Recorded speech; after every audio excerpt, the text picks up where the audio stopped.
on here. There's definitely a lot of room for sizes. If you have a big wrist, there's definitely enough here for you. If you have a small wrist too, no problems there either.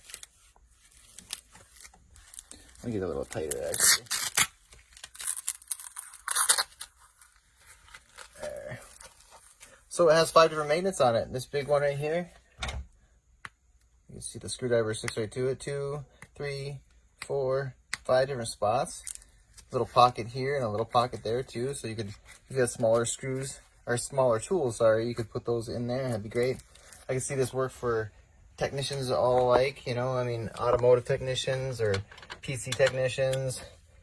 Definitely a good tool to have. So I'm just going to pull a few screws out here and just show you an application of how you'd use it. Here's a screw. I mean, it's going to save me so much time, like I mentioned, just fidgeting around with your fingers and not searching for the screws or not misplacing them because they're rolling around.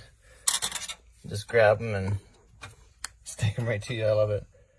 So definitely something I'll use all the time. Very quality. It'll last forever. It would make a good gift for the technician in your life, you know, or just the person that likes to tinker around and do projects. So I got mine over on Amazon if you want to check it out. It comes in a nice little box, so you don't have to worry about that. Nice little gift box already.